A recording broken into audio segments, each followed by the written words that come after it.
Après une année marquée par des mesures strictes pour contrer la propagation du coronavirus, les célébrations de Pâques en Terre Sainte sont de nouveau ouvertes aux fidèles. Du dimanche des Rameaux dans la basilique du Saint-Sépulcre à la grande procession du village de Bethphagée, de la messe in Cena Domini à la prière au Cénacle et au Jardin des Oliviers, au chemin de croix.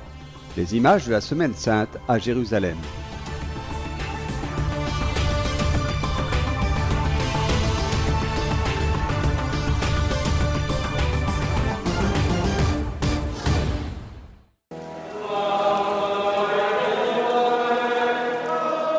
Ce matin, les chants et le bruissement des branches de palmier ont résonné à l'intérieur de la basilique du Saint-Sépulcre. C'est un moment de grande joie au début de cette semaine sainte porte ouverte qui voit la participation des fidèles locaux.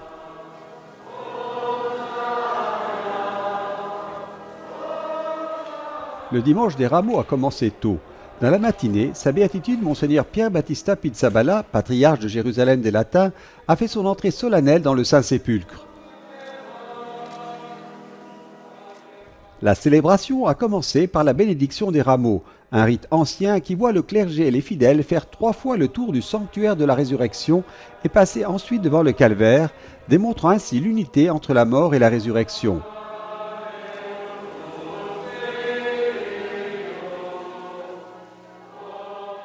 Après la procession, la Sainte Messe a été célébrée devant l'édicule avec la proclamation du récit de la Passion du Seigneur. Plus de 50 prêtres ont concélébré, dont des franciscains, des prêtres du patriarcat latin et des religieux des communautés présentes en Terre Sainte.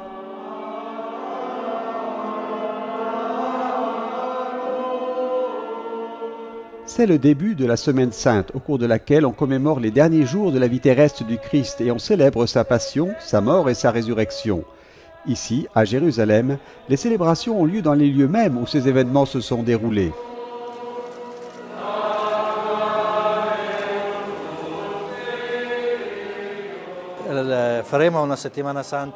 Nous aurons certainement une semaine sainte beaucoup plus sereine que l'année dernière où elle s'était déroulée à huis clos.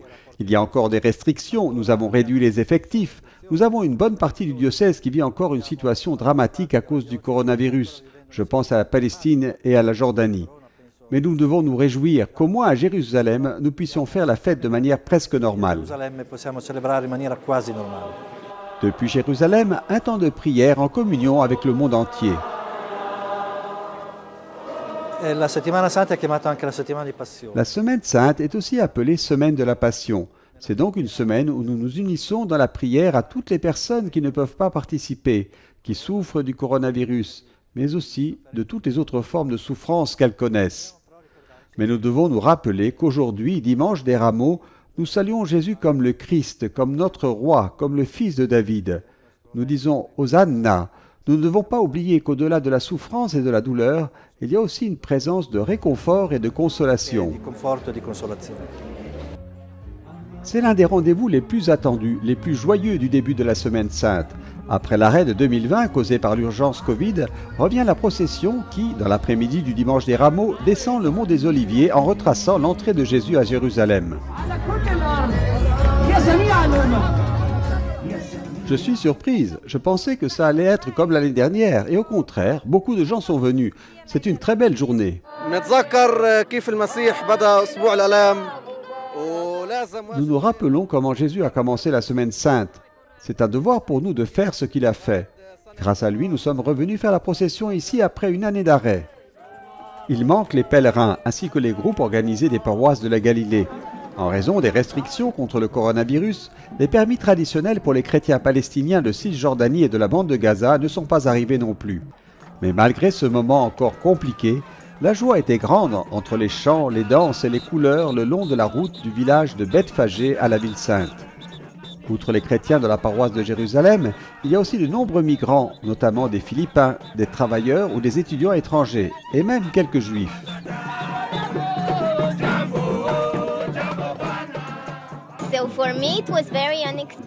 Pour moi, c'était quelque chose de vraiment inattendu. Nos amis chrétiens nous ont invités. Nous aimons célébrer les fêtes de l'autre. Ils ont dit « Hier, nous avons célébré la Pâque juive. Aujourd'hui, venez voir notre dimanche des Rameaux. » Je n'avais aucune idée de ce que c'était, mais je ne m'attendais pas à une si grande fête. Sa béatitude, l'archevêque Pierre Battista Pizzaballa, patriarche de Jérusalem des Latins, s'arrête au sanctuaire de Dominus Flevit, d'où il bénit la ville. Un geste fait pour la première fois l'année dernière, dans les moments les plus dramatiques de la pandémie. Non era tradizione, mi è stato richiesto. Avevo pensato di non farlo. Ce n'était pas une tradition, cela a été demandé. Nous ne pensions pas le faire, mais le peuple l'a demandé. Notre peuple a demandé une prière sur cette ville. Aujourd'hui, le monde entier regarde vers Jérusalem. Et nous, à Jérusalem, nous voulons unir le signe de la rédemption, qui est la croix, à la ville, afin que cette ville et le monde entier puissent vivre dans la lumière de la rédemption du Christ. La dernière étape du voyage est l'espace situé devant la porte des Lions, sur le mur oriental. La joie est grande ici aussi lorsque le patriarche, arrivé avec le custode de Terre Sainte, frère Francesco Patton, et le délégué apostolique pour Jérusalem, monseigneur Leopoldo Girelli, salue la foule. Notre Église a une mission. Priez pour la paix de Jérusalem, a dit monseigneur Pizzaballa. Nous sommes tous ses habitants, nous sommes chez nous ici. Et tout croyant y trouve sa place, car Jérusalem est une maison de prière pour tous.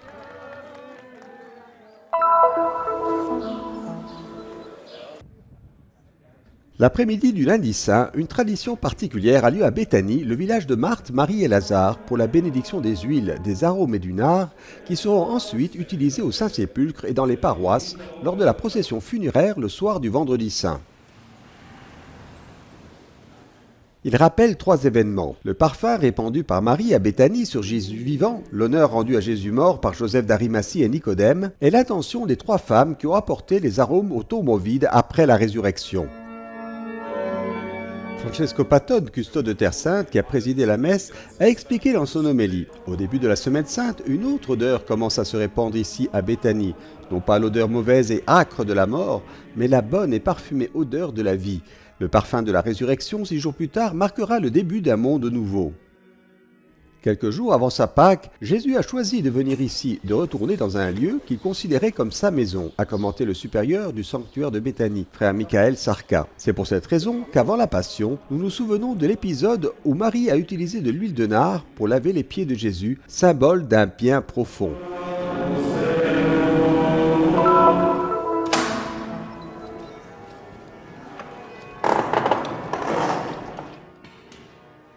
À Jérusalem, le matin du jeudi saint, le Triduum pascal a débuté dans la basilique du Saint-Sépulcre dans une célébration unique, différente de celles qui ont lieu dans le reste du monde, car, pour des raisons historiques, elle réunit la bénédiction des huiles des catéchumènes, des malades et du Saint-Crème, le renouvellement des promesses sacerdotales et la scène du Seigneur. Une célébration de la basilique du Saint-Sépulcre qui a pour particularité d'unir ce qui dans le reste du monde se déroule en 2 célébrations. Ici, à Jérusalem, en raison de la situation historique, du statu quo et de la différence avec les autres communautés, nous célébrons le jeudi saint le matin en réunissant 2 célébrations différentes, la messe chrismale et Salincena Domini, comme cela se faisait dans les temps anciens. À Jérusalem, cela est resté ainsi, et c'est toujours significatif. Un moment où tous les prêtres du diocèse se réunissent, à la fois pour les promesses sacerdotales et pour se souvenir de leur ministère sacerdotal. La célébration a été présidée par sa béatitude l'archevêque Pierre Battista Pizzaballa, patriarche de Jérusalem des Latins, avec la participation de religieux, de franciscains et de chrétiens locaux. Dans son homélie, monseigneur Pizzaballa a souligné la dimension sacramentelle de l'Église et a déclaré que cette célébration n'est pas seulement un souvenir de la dernière scène et du sacerdoce ministériel, mais nous parle aussi du sacerdoce commun enraciné dans le baptême. La bénédiction des saintes huiles nous rappelle cette dimension sacramentelle de l'Église. Du berceau à la tombe, nous sommes accompagnés par l'Église et sa mission sanctificatrice pour être sauvés par ses signes de grâce.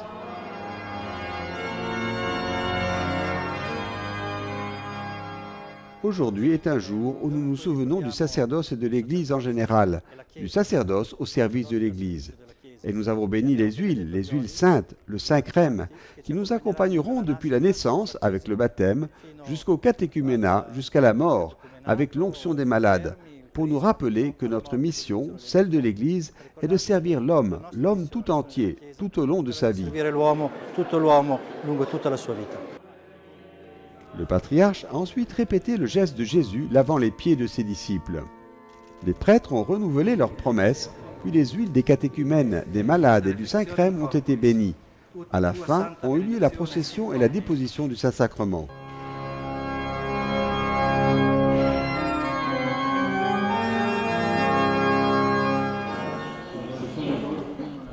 Dans l'après-midi, les frères de la Custodie se sont rendus en pèlerinage au Cénacle du Mont-Sillon, comme ils le font chaque année le jeudi saint. Là où Jésus a dîné avec ses disciples la veille de son arrestation, nous commémorons l'institution de l'Eucharistie et du sacerdoce, ces discours dans lesquels il a donné à ses amis le nouveau commandement de l'amour et la promesse du don de l'Esprit Saint. Au cours du dernier repas, Jésus a également accompli le geste simple et puissant du lavement des pieds. Frère Francesco Patton, custode de Terre Sainte, l'a répété ici, se baissant et lavant les pieds de 12 jeunes franciscains.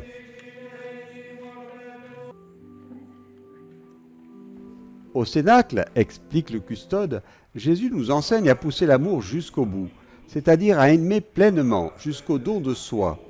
S'il s'agissait d'un simple impératif moral, ce serait quelque chose d'impossible pour nous.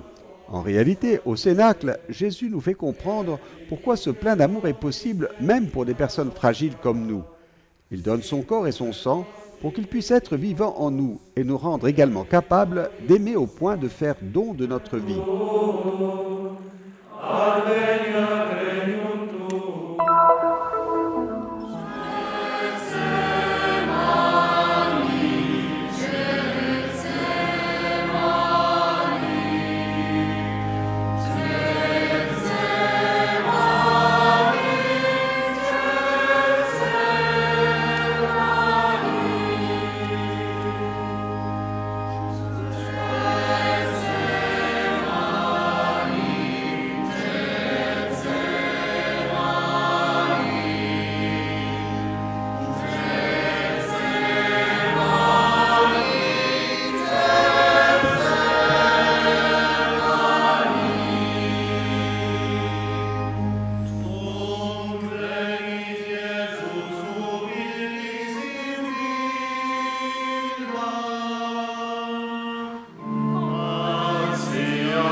mentre egli portava Inebat autem et Iudas, qui tradebat eum lotum.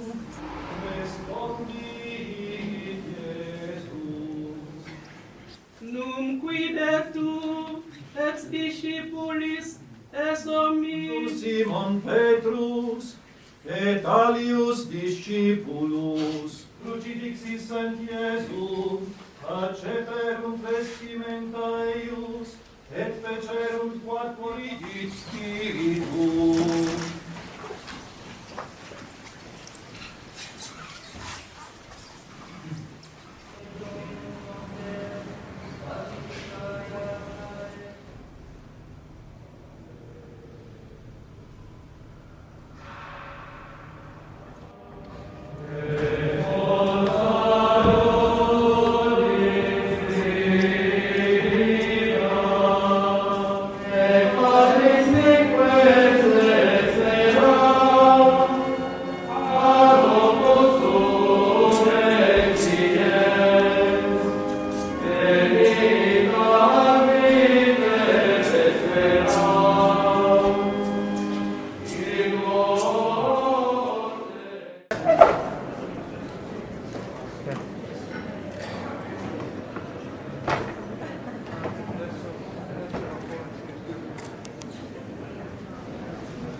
Le long des ruelles en pierre de la ville, entre les maisons et les magasins, en passant par la vie quotidienne des gens, comme il y a 2000 ans.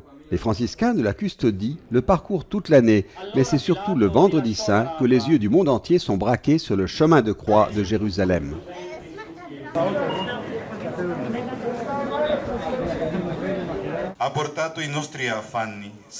Ce fut également le cas l'année dernière où, en raison de la pandémie, seuls 4 frères ont pu se réunir pour parcourir le chemin de croix. En 2021, le chemin de croix du matin du vendredi saint, juste avant midi, comme indiqué dans les évangiles, sera à nouveau ouvert à tous, mais sans les milliers de pèlerins qui se pressaient à Jérusalem pendant la semaine de Pâques.